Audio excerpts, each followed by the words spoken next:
Buenos días, bienvenidos a esta breve introducción sobre cálculo diferencial integral. La idea es en un breve rato explicar un poquito acerca de lo que se va a ver durante el curso de cálculo diferencial integral. Fíjense, para poder iniciar necesitamos nosotros recordar lo que es una función matemática. ¿Y esto por qué? Bueno, porque en el cálculo lo que vamos a hacer es trabajar exclusivamente con funciones, y por eso necesito que recordemos acerca de lo que son las funciones. Fíjense, dice aquí una función matemática es una expresión que relaciona un conjunto de elementos de X, que se llama dominio, que son los valores para X, con otro conjunto de elementos Y llamado rango. De tal forma que cada elemento X del dominio le corresponde un único elemento o valor para Y. Fíjense, para entender esto correctamente, vamos a ver el siguiente ejemplo. Nosotros tenemos el precio de la gasolina hoy en día es de 12.50, ¿no? Y vamos a ver qué pasa cuando consumimos cierto número de litros de gasolina. Cuando nosotros consumimos un litro de gasolina, obviamente lo que vamos a gastar son 12.50, estamos consumiendo un litro. Si consumimos 2 litros de gasolina, entonces vamos a consumir 2 veces el precio que estamos manejando. Y si consumimos 50 litros de gasolina, entonces vamos a tener que pagar 625 pesos que estamos consumiendo, en este caso 50 por el precio, son los 625. Y fíjense, en un ejemplo tan sencillo como este, podemos entender lo que es una función. Y esto lo podemos expresar de la siguiente forma. Dice, fíjense, es posible concluir que el precio total depende de la cantidad de gasolina consumida. Por lo tanto, el precio total Y, que en este caso sería esta variable, es una variable dependiente. ¿De qué depende? Del número de litros que consumamos. A más o menos litros que consumamos, nosotros vamos a tener que pagar un precio diferente. Pero fíjense, para cada valor específico del número de litros que consumamos, vamos a tener que pagar un precio específico. Y es lo que nos dice aquí el concepto de una función. Nos dice que para cada valor del dominio X, en este caso el número de litros, va a haber un específico número determinado en su rango, que va a ser el precio que vamos a tener que pagar. Y este es su concepto más básico, una función. Ahora, una función como esa la podemos aplicar para muchísimas cosas. De hecho, la mayoría de las cosas están hechas a base de funciones. En los negocios nosotros podemos decir que la utilidad está en función de los costos, o podría estar en función de los costos. Los ingresos pueden estar en función del gasto en publicidad, el rendimiento en función del riesgo, el gasto en función de la actividad que realicemos, y así como esto podríamos sacar muchas funciones. No podemos olvidar que una función nos demuestra una relación existente entre una variable dependiente y una independiente. Así. Nosotros podríamos decir que Y es igual a 12.50, que es el precio por litro de la gasolina, por el número de litros de gasolina que consumimos. Y así de sencillo podemos expresar una función. Ahora, nada más no olvidar que aquí no usamos Y, usamos la notación f de x, que es la función, y decimos que es 12.5 de x. Así, cada vez que movamos el número de litros, podemos saber el precio que vamos a pagar. Esto, repito, se los explico, dado que nosotros el cálculo diferencial lo vamos a trabajar con puras funciones. Pero ahorita vamos a llegar a eso. Vamos a mencionar que existen varios tipos de funciones. Les decía yo ahorita en el ejemplo que teníamos que la función que manejábamos es una función lineal muy básica, pero existen, fíjense, en las funciones elementales existen las funciones algebraicas, ¿no? Que básicamente contemplan lo que es la suma, la resta, la multiplicación y la división de lo que es expresiones algebraicas. Y dentro de esas funciones podemos encontrar una función constante, una función de identidad, la función lineal y la función potencial, que esta es, por ejemplo, cuando tenemos una función elevada al cuadrado. En el caso de las funciones trascendentes tenemos la función exponencial, que por ejemplo nos sirve mucho en las matemáticas financieras. Las funciones exponenciales nos sirven para calcular, por ejemplo, el interés compuesto y las anualidades, y las funciones logarítmicas también las usamos mucho ahí. En este caso, en específico, cabe aclarar que las funciones trigonométricas no tienen aplicación en el mundo de los negocios, lo que nos va a facilitar mucho el manejo de un curso de cálculo aplicado a los negocios, ¿no? El concepto de límite es sumamente importante en el cálculo diferencial e integral, ya que a partir de él se desarrollan otros aún más importantes como son el de la derivada y el de la integración, que es donde vamos a utilizarlo. Con este concepto nosotros podemos pasar de solo usar álgebra, y se le llama un mundo estático en el álgebra, a un mundo más dinámico en lo que es el cálculo. Fíjense, nosotros si necesitamos, vamos a suponer que tenemos esta función, la función es f de x igual a 7x cúbica menos 2x cuadrada más 25, y necesitamos saber cuál es el valor de esta función cuando el punto x o cuando el valor de x es igual a 4. Dice, con base en el cálculo anterior, si nosotros sustituimos este 4 en la función, les decía, si nosotros sustituimos el valor de 4 en esta función, obviamente aquí va a ser 7 por 4 elevado al cubo menos 2 por 4 elevado al cuadrado más 25. El valor de esa función, sustituyendo el punto que vale 4, va a ser de 441. Sin embargo, existen funciones como la siguiente. Por ejemplo, dice aquí, ¿cuál es el valor de la siguiente función en el valor propuesto para x? Aquí nos dice, la función es x cuadrada menos 3x menos 28 entre x cuadrada menos 49.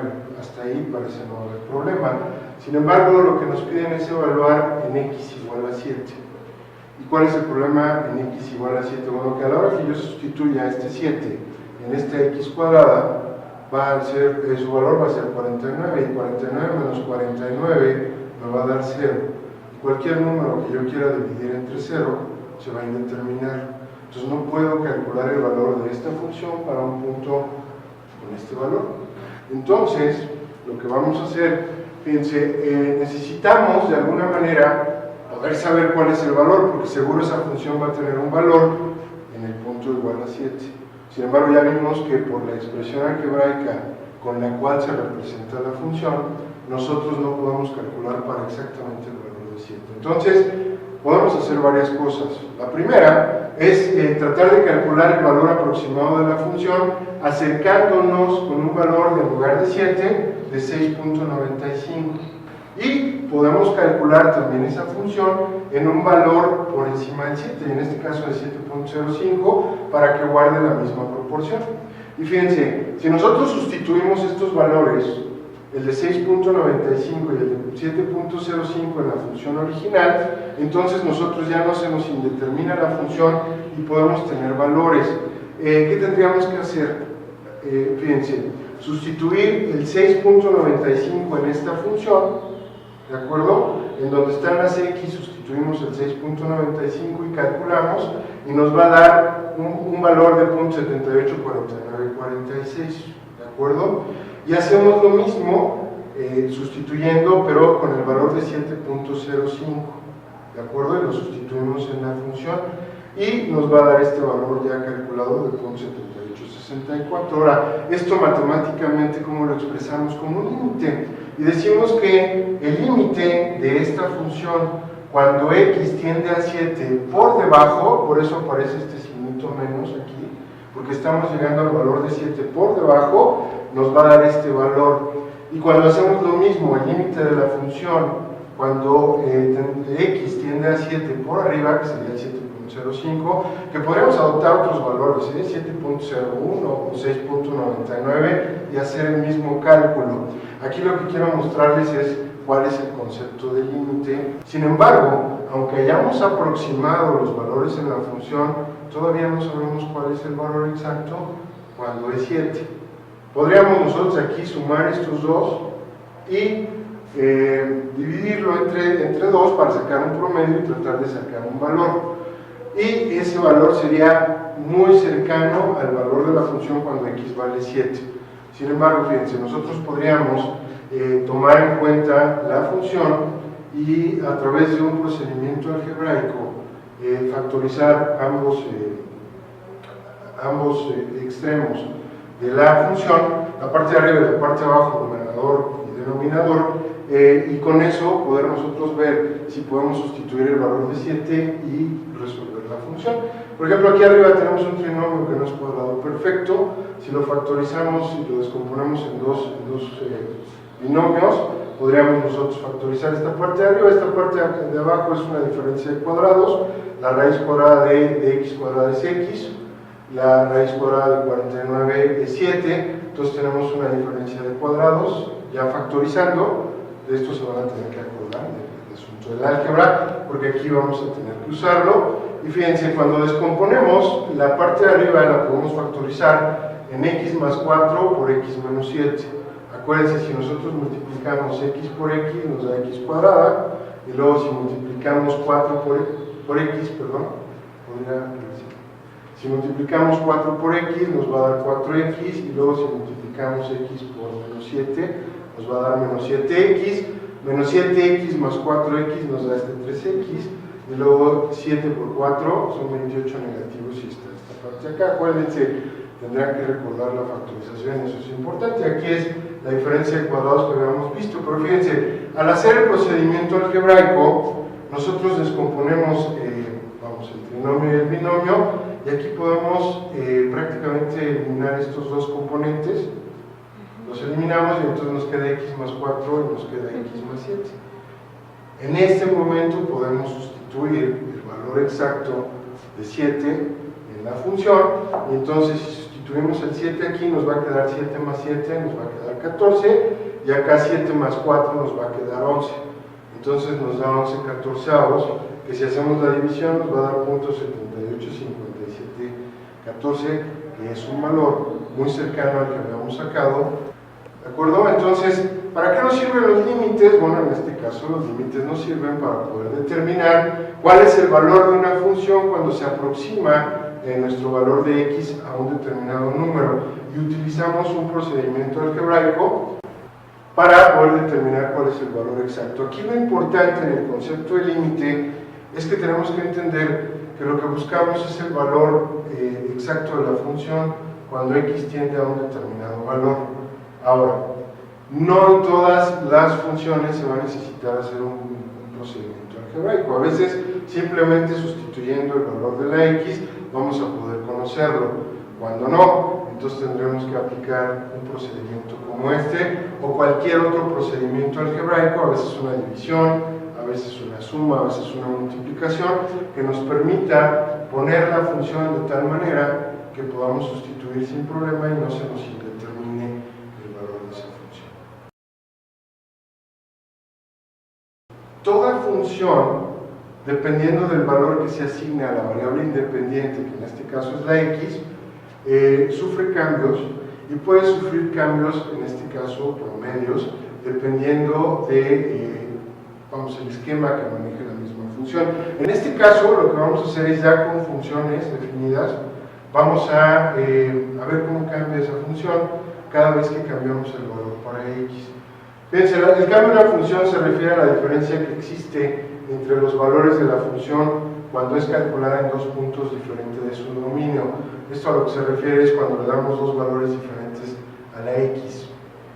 Por ejemplo, si y es una función de x, es decir, si y es igual a f de x, que ya habíamos dicho que no es más que la notación de una función, entonces el cambio que experimenta la variable y, cuando la variable x cambia entre el valor cuando x vale a y el valor x cuando vale b, está dado por el cambio de y es igual a delta y igual a f de b menos f de a. Todo este rollo es matemático, vamos a entenderlo fácil. Tenemos un valor para x, vamos a poner de 5, y tenemos otro valor para y, para x también, pero ahora cuando vale 7. La función no va a valer lo mismo cuando x vale 5 ni cuando x vale 7, va a tener valores diferentes en cualquier función. Entonces, lo que manejamos aquí es ver cuál es la diferencia que existe entre los valores de las funciones cuando la x vale diferente para esa misma función. Fíjense, aquí nosotros podemos manejar este concepto. Aquí decimos que es el valor de x igual a a, el valor de x igual a b. Fíjense, cuando x vale a, la función vale f de a, y cuando x vale b, la función vale f de b. Entonces, la diferencia que hay de aquí a acá sería delta Y o el cambio que se mide en Y la diferencia que hay de aquí a acá es el cambio que existe en X. Y nosotros con eso podemos decir que podemos medir la rapidez de cambio promedio con delta Y y delta X, que es la diferencia entre estos puntos. Ahora, digo, aquí lo tomamos como un ejemplo global, pero la idea es que entiendan que todo cambio, toda rapidez de cambio, equivale a la diferencia que hay entre los puntos cada vez que cambiamos X, cómo cambia el valor de Y. Vamos a verlo esto aplicado para poder entenderlo mejor. Fíjense, supongamos que en un momento de la economía mexicana el valor del euro se puede calcular con la siguiente función. Vamos a suponer que vale 15 más 0.01 de t al cuadrado, donde t prácticamente es el tiempo, ¿no?, que transcurre y que vamos a manejar para poder determinar el valor del euro. Entonces, fíjense, esta función nos permite determinar el valor del euro dependiendo del tiempo que transcurra, ¿de acuerdo?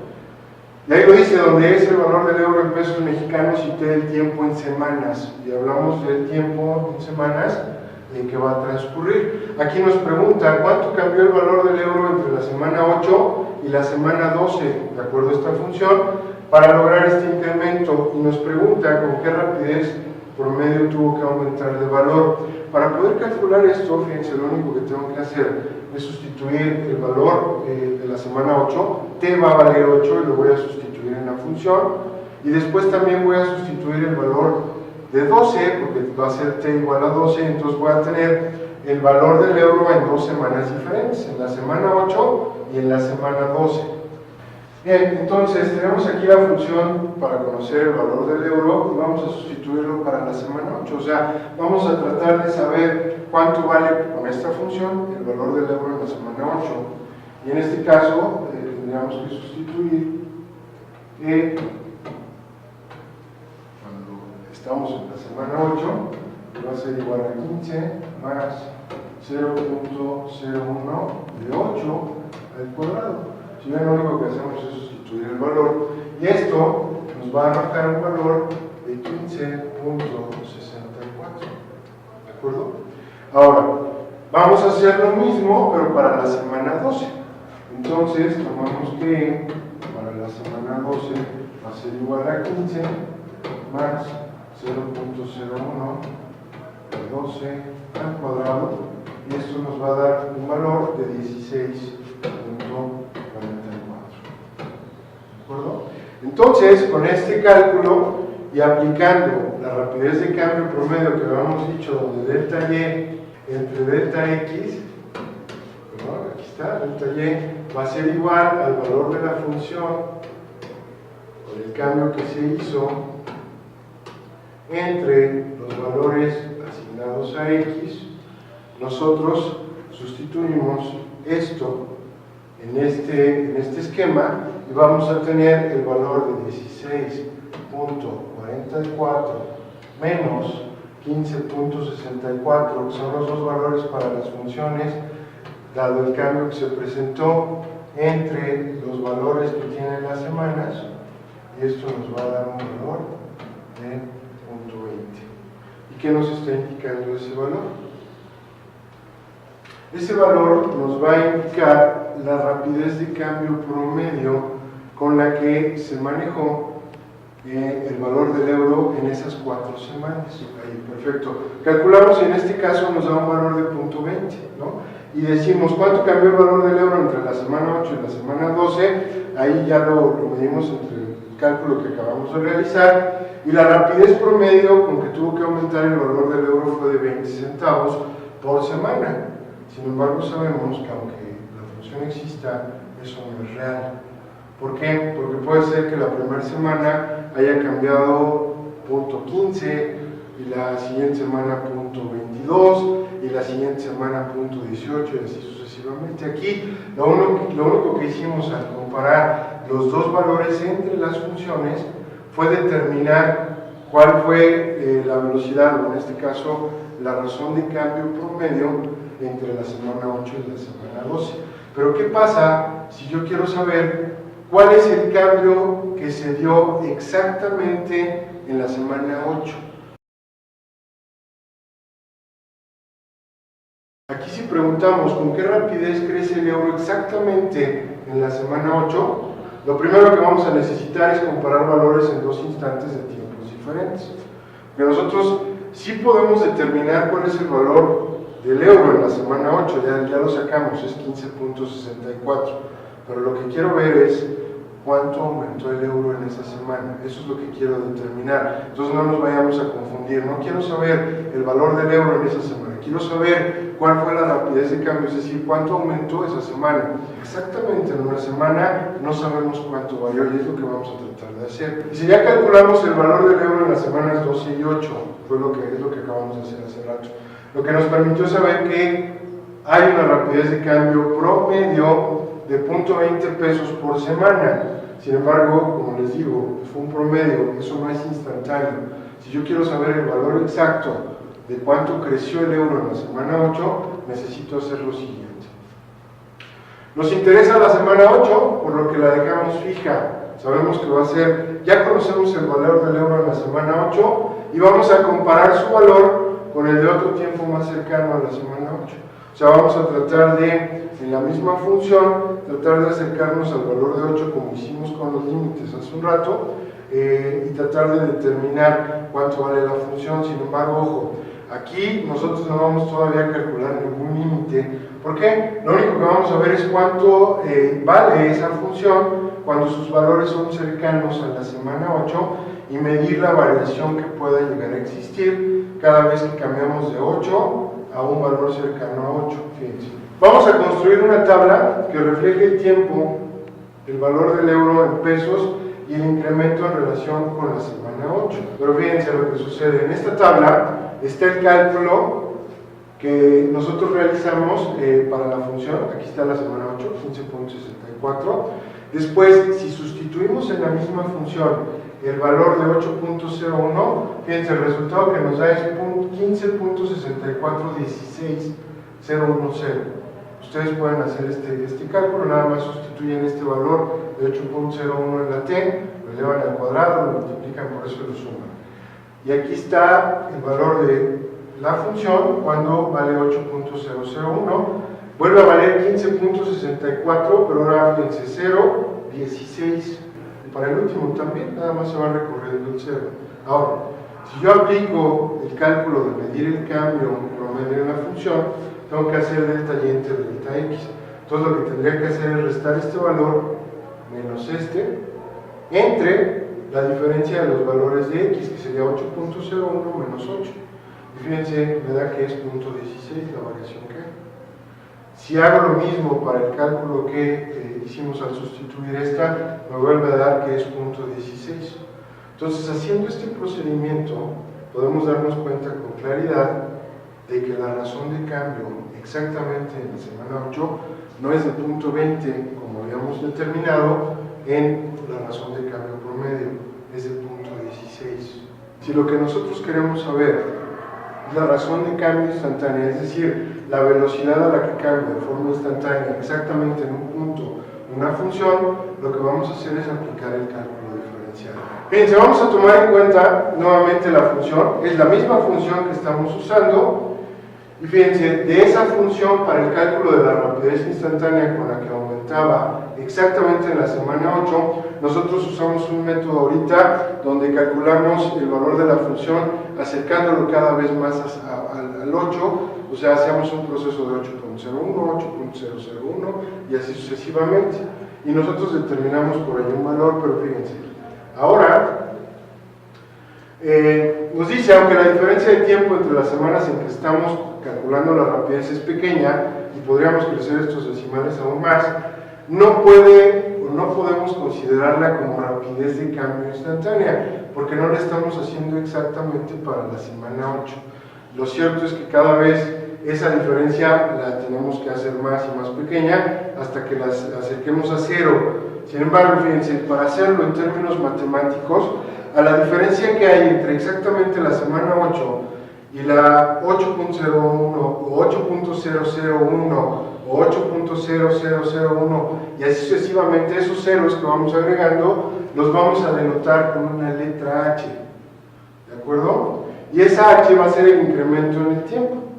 Entonces, el proceso infinito, porque es un proceso infinito, de ir calculando la rapidez promedio entre dos instantes de tiempo que cada vez están más cerca uno del otro, es decir, ese 8.01, 001 y así sucesivamente, lo vamos a representar matemáticamente con un límite, ¿de acuerdo? Vamos a decir que la rapidez instantánea, en este caso para esta función del euro, en la semana 8, va a ser, fíjense, la función en la semana 8 más h, donde esa h va a ser ese incremento en el tiempo que vamos haciendo. Le vamos a restar, obviamente, el valor del euro en la semana 8 y lo vamos a dividir entre h. ¿Por qué? Porque cada vez que aumentemos el punto 01 o el punto 001, es el valor de h el que va a quedar en la resta entre 8 menos 8.01, perdón, al revés, 8.01 menos 8, 8.001 menos 8 y así, solo nos va a quedar ese valor de h, que es el diferencial de tiempo que vamos haciendo. Y utilizamos aquí en el límite el concepto de que ese tiempo lo que queremos es que tienda a 0, porque eso es lo que buscamos, ¿no? Entonces vamos a usar ese límite para esa función y fíjense, vamos a calcular ese límite para poder comprobar que el dato de la rapidez instantánea que estamos mencionando vale precisamente punto 16, que es lo que sacamos ahorita, y creemos por aproximación que es lo que vale. Para poder hacer el cálculo, fíjense, tomamos la misma función, ¿de acuerdo? Y decimos que la función es e de t igual a 15 más punto 01 de t al cuadrado. Y en el primer paso lo que hacemos es sustituir esta parte del límite que dice que e es e de 8 más h, lo vamos a sustituir este 8 más h como el valor de t. Entonces, fíjense, lo hacemos en la función y decimos aquí 15 más punto 01 y sustituimos, como les dije, el valor de 8 más h en la t y lo elevamos al cuadrado. Y lo desarrollamos algebraicamente, ¿no? El 15 baja igual, este punto 01 también, y aquí lo que tenemos es un binomio cuadrado, lo desarrollamos, sabemos que es el cuadrado del primero, ¿no? Que es 8 por 8, 64, más el doble producto del primero por el segundo, que es 8 por 2, 16, por el segundo que es h, entonces nos queda 16h, más el cuadrado del segundo es h al cuadrado. Entonces tenemos desarrollado ya el binomio y multiplicamos ese punto 01 por el resultado del binomio y nos va a dar que punto 01 por 64 nos da punto 64, ese punto 01 por 16h nos da punto 16h y punto 01 por h al cuadrado nos da punto 01 de h al cuadrado. Hasta ahí tal vez lo único que podríamos hacer de más es sumar estos dos porque son los únicos que podríamos reducir como términos, ¿no? Y nos quedaría 15.64 más punto 16 de h más punto 01 de h al cuadrado. Si ven, no tiene mucha ciencia. Esto último que hicimos fue un manejo algebraico, pero realmente el paso importante para nosotros poder calcular esto es utilizar el 8 más h, que es el incremento que manejamos. Acuérdense, esta h representa el incremento de tiempo que queremos reducir cada vez más entre el momento en que estamos buscando para el valor de la función, ¿no? El segundo paso nos va a contemplar ahora restar el valor de la función cuando vale exactamente 8 y sabemos que vale 15.64, ya lo habíamos sacado antes. Entonces, tal como está nuestra función, fíjense, 15 más punto 64 más punto 16 más punto 01 de h al cuadrado, que es lo que sacamos en el anterior paso, le restamos los 15.64, que es el valor de la función cuando el euro está exactamente en la semana 8. Estos dos se van a restar, entonces 15.64 menos 15.64 se van, ¿no? Nos va a quedar punto 16h más punto 01 de h al cuadrado. Y el último paso contempla dividir todo entre h. Y a la hora que dividimos todo entre h, fíjense, punto 16 de h entre h pues nos da punto 16 y punto 01 de h cuadrada entre h nos da punto 01 de h. Y sabemos que el límite de la función cuando h tiende a 0, entonces sustituimos este 0 en la h y nos queda que el valor del límite, en este caso de nuestra función, es punto 16 que es el mismo valor que nosotros habíamos ya obtenido. Entonces, esto es el principio del cálculo diferencial. De hecho, esto que acabamos de hacer en estos 4 sencillos pasos se le llama método de los 4 pasos para las derivadas. Y de aquí lo que nosotros podemos sacar es la fórmula general del cálculo diferencial con ese límite que teníamos, fíjense. Bueno, nos dice aquí, vemos que en efecto, como insinuaba la tabla que habíamos hecho originalmente, la rapidez instantánea con la que está creciendo el euro en la semana 8 es de 0.16. Ahorita ya con el cálculo que hicimos con esos 4 pasos, confirmamos que vale 0.16, ¿de acuerdo?